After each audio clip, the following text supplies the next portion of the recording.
back to Belpre Naz Online.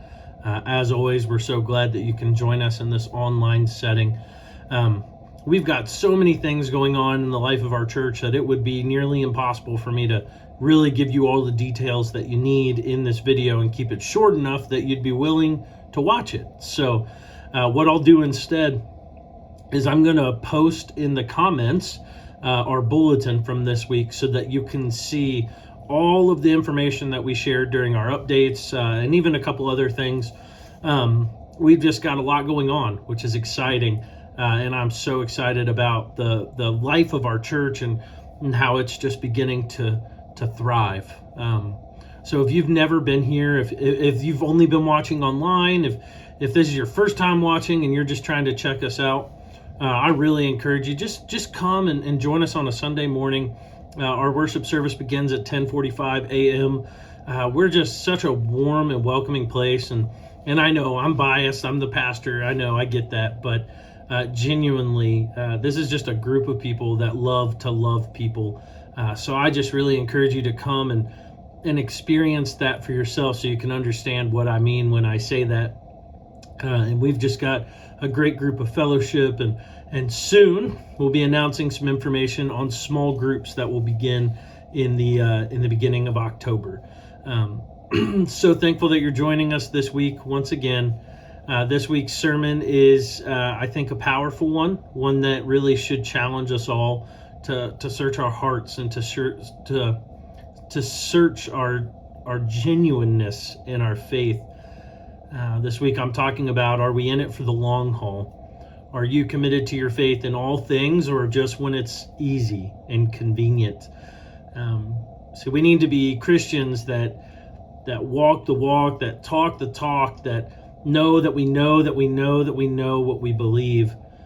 Not just people that are able to regurgitate and say things we've heard from other people in the past.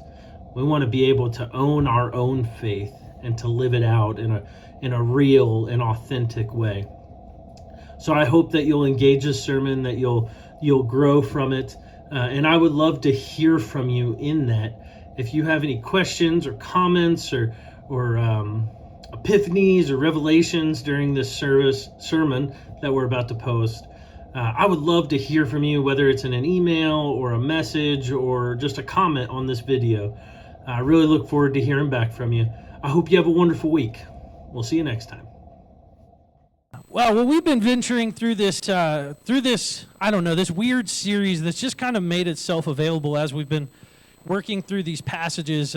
Started back in Mark, and we walked all the way through this portion of Jesus' life with the feeding of the 5,000 and some other situations around that. And then we kind of moved over into the book of John, which was covering the same material, but from like a slightly different perspective, and it's been a really interesting process. I had no intention on creating like a sermon series, but as I've been digging into this, I just feel like God has given me so much, which is ironic because that's kind of been the theme, that He is the provider of all that is eternal, all that is truly sustaining, and I've really been experiencing that through the study in this series of Unshackled and I Am the Bread of Life. So this morning we're kind of bringing this all to a close, and I think this is going to be a special message. It's a very personal message for me today, but I'm really excited to see how God is going to share in your hearts the same way that I know He has been in mine. But we're going to be studying out of the book of John, chapter 6. We're going to be going through verses 51 through 69 this morning. So John 6, 51 through 69, and we'll have that available up here on the screen here in just a moment. I think I messed Kendra up. I gave her different verses, so she's trying to fix it.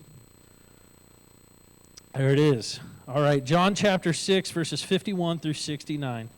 It reads, I am the living bread that came down from heaven. Whoever eats this bread will live forever. This bread is my flesh, which I will give for the life of the world. Then the Jews began to argue sharply among themselves, how can this man give us his flesh to eat? Jesus said to them, very truly, I tell you, unless you eat the flesh of the Son of Man and drink his blood, you have no life in you. Whoever eats my flesh and drinks my blood has eternal life, and I will raise them up at the last day.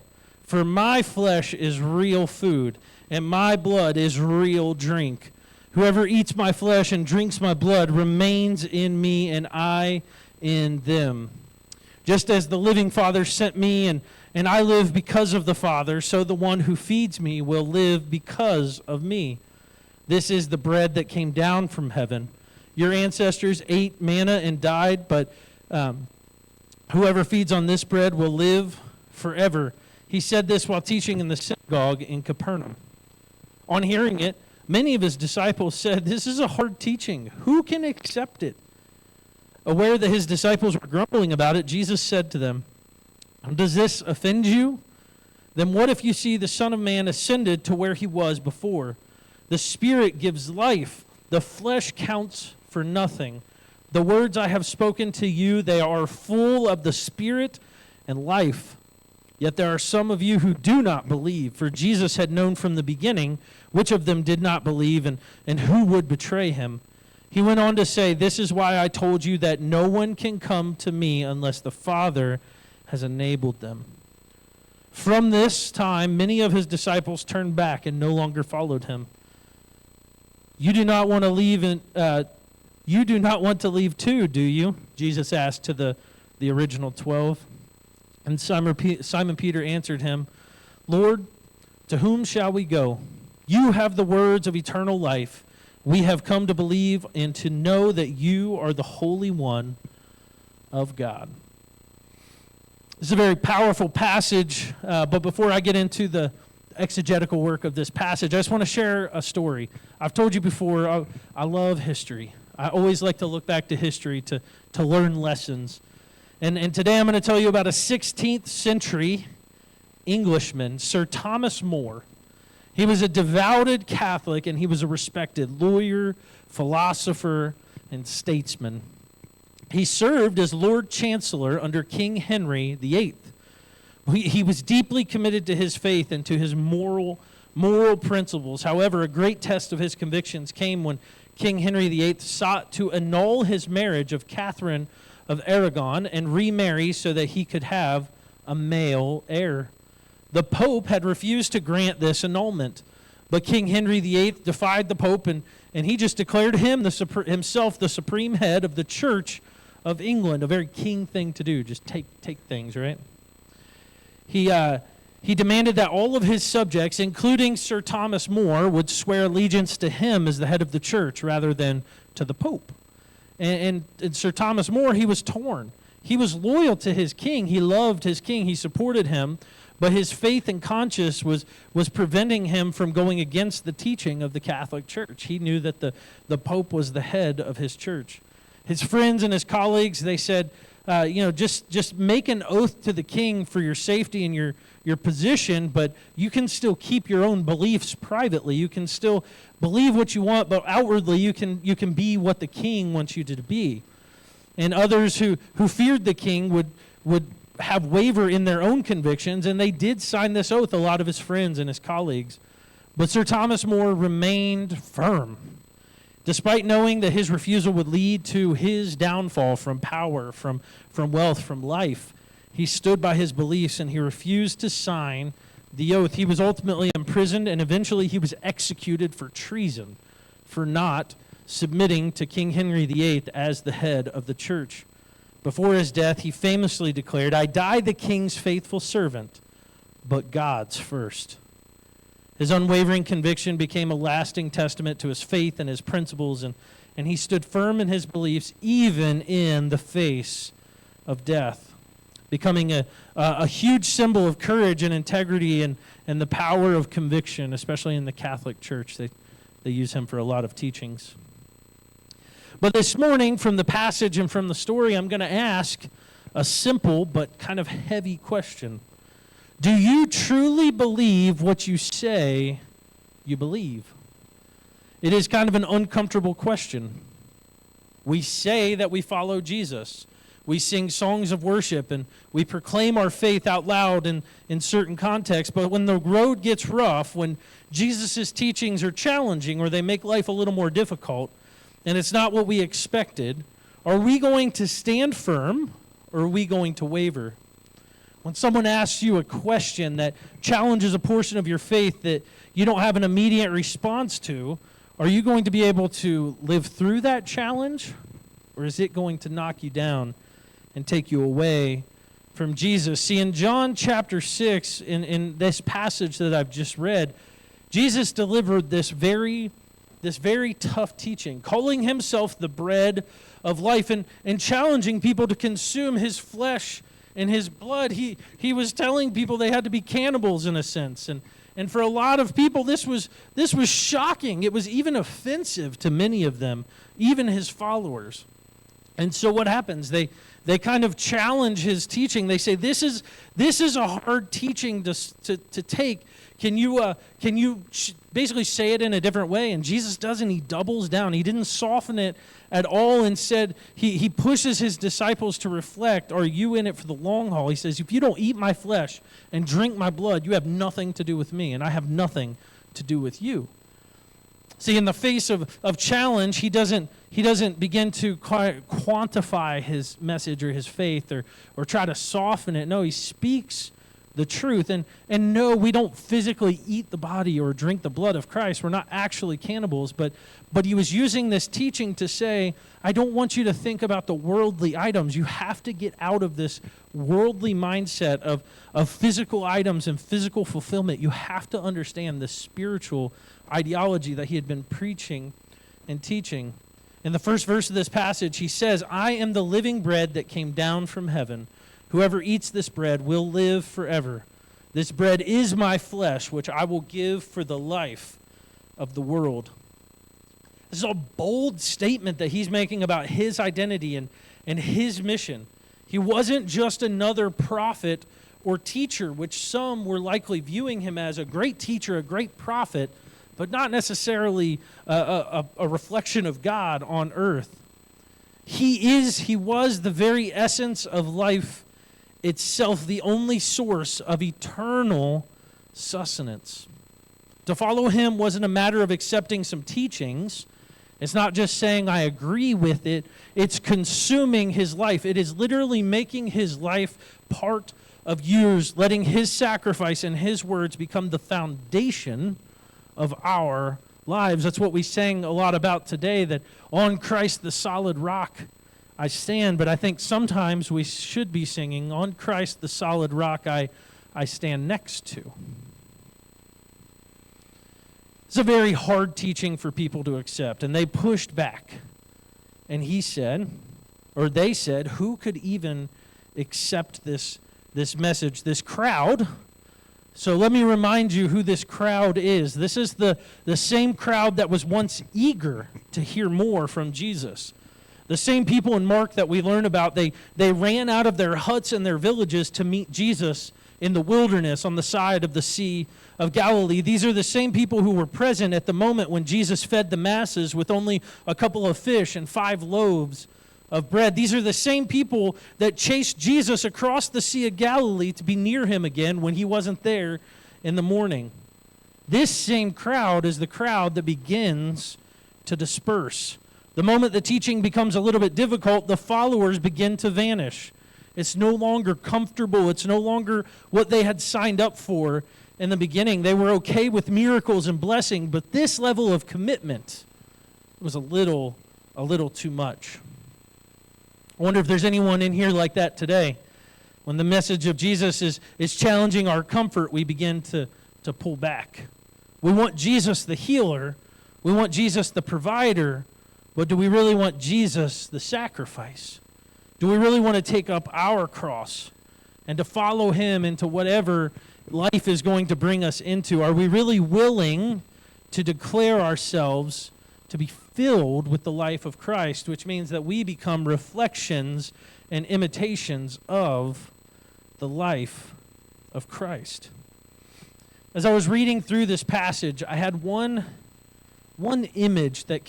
scriptural image that kept coming back to my mind, and it comes from the book of Matthew in chapter 7, 24 through 27. It's the parable of the house built on the rock versus the house that's built on the sand. It's a parable that mirrors what is happening in John 6. The passage reads, "Therefore, everyone who hears these words of mine and puts them into practice is like a wise man who builds his house on the rock. The rain came down, the streams rose, and the winds blew and beat against that house, yet it did not fall, because it had its foundation on the rock. But everyone who hears these words of mine and does not put them into practice is like a foolish man who built his house on sand. The rain came down, the streams rose, and the wind blew and beat against the house, and it fell with a great crash." Jesus tells the story of two builders, one who builds his house on a foundation of rock and the other on sand. And then when the rain and the wind and the realities of life begin to beat against these houses, the rock one stands firm and the house on sand falls with a great crash. So what is the difference? I think the difference is obvious. It's the foundation.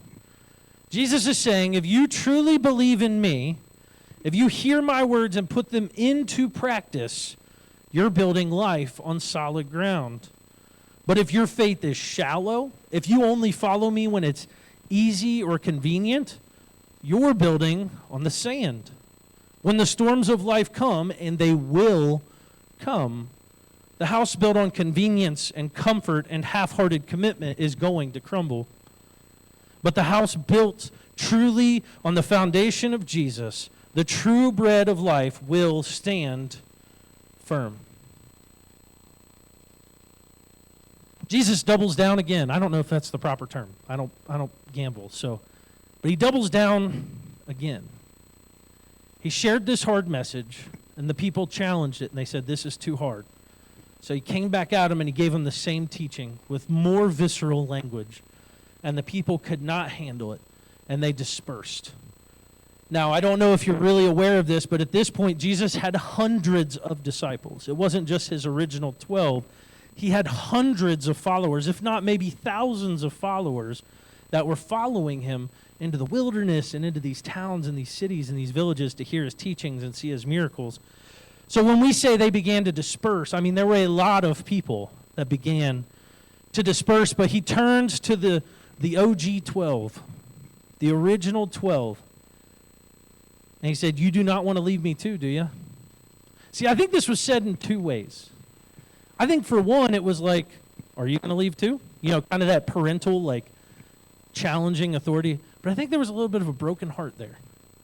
Like, "Are you going to leave me too?"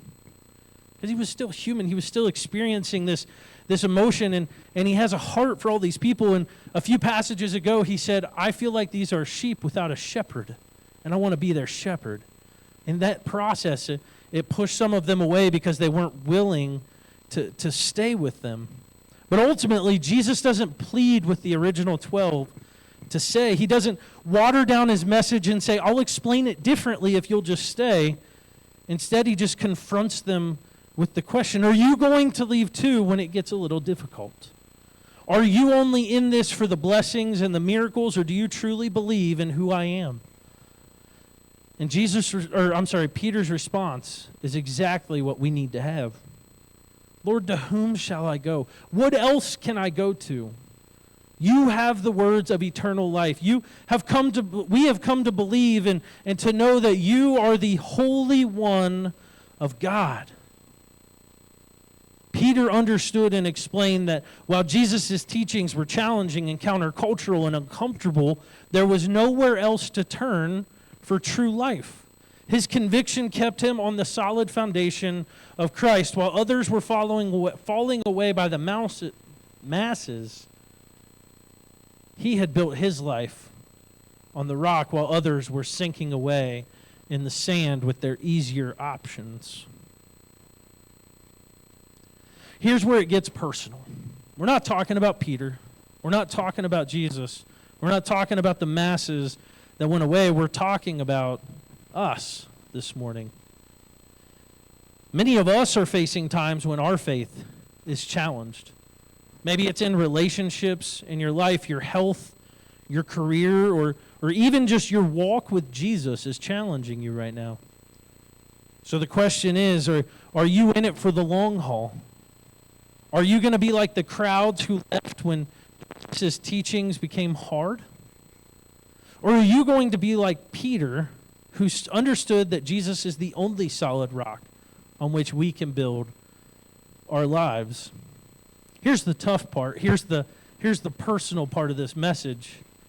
I don't think that walking away always looks like walking away. It's kind of a weird statement, right? Well, let me ask you this. Have you ever sat in a class or been in a conversation and then you suddenly realize you don't know what was said for the last 5 minutes? That you completely zoned out of that conversation, that class, whatever it was, and you just completely lost track of what was happening. It's so easy to just get distracted. Even if we're going through the motions of life and we're trying to do all the right things, our minds can be completely distracted from God. So I think that there's a chance that we could have stayed standing there with the original 12 and still have walked away from God because we weren't, just like they told Sir Thomas in the beginning, you can have your personal beliefs, but on the outside, you have to do what you're supposed to do. So you could be going through the motions of church, but on the inside, you're like, this is not real.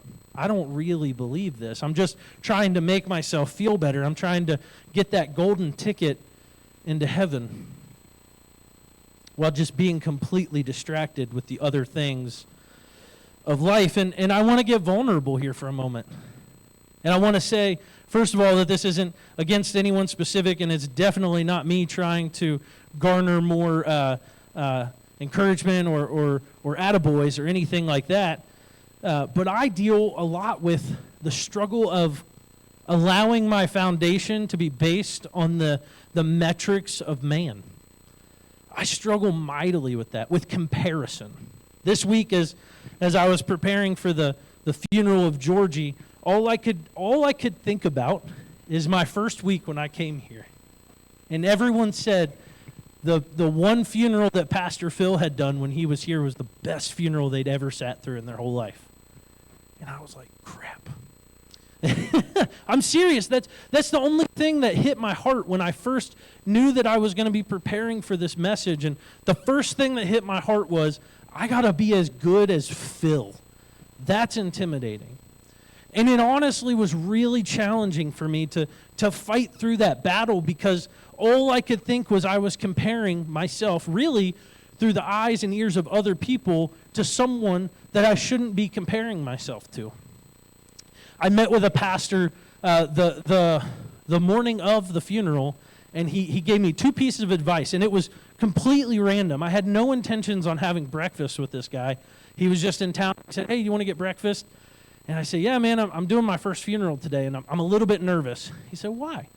I said, well, I want it to be good. I want it to be, what everyone else wants it to be. I want to be as good as Phil. And he said, bro, you got 2 jobs in a funeral. He said, you need to make sure that the family's cared for and loved, and you need to be as forgettable as possible. I'm like, what are you talking about? He said, well, if you share the gospel of Christ, nothing else matters. It's not about how well you shared it. It's not about the words that you used. It's the fact that you shared the gospel of Christ. And then you just get out of the way. And it changed my perspective. See, what I realized, and this is just one circumstance. I do this a lot. Almost everything I do, I run through comparison. And I challenge, would someone else do it better? Or just a lot of questions in my brain. And it's a struggle I've always had, but I'm working on it. But what I realized is I have my house on the solid rock. I have my salvation, and I have my eternal security is in Jesus, and I know that. But I think at some point I bought a vacation home on the beach. And so I love living on the rock, and I'm here 99.9% of the time, but there are days, there are weeks when I go on vacation, and I go live in my weak foundation house. And I take away the throne that I had put Jesus on, and I put the world back on it. And I begin to evaluate everything I do based on the metrics of man. We didn't have enough people come to that event. I didn't make enough phone calls this week. I didn't do a good enough job planning for whatever it is. I didn't talk to my wife good this morning. Whatever it is, I compare and I contrast and I struggle with that all the time. But what I realized is I was forgetting about the grace of Jesus. And him saying, I have called you to something. I've put you in this place on purpose. I didn't leave Phil there on purpose. Now, he would have been a great pastor, don't get me wrong. But I realized that I needed to sell my vacation home. I need to get rid of this mental distraction that I offer to myself to just float away into something different. I need to get rid of all that and quit allowing myself to get distracted and fall away from what I know to be true.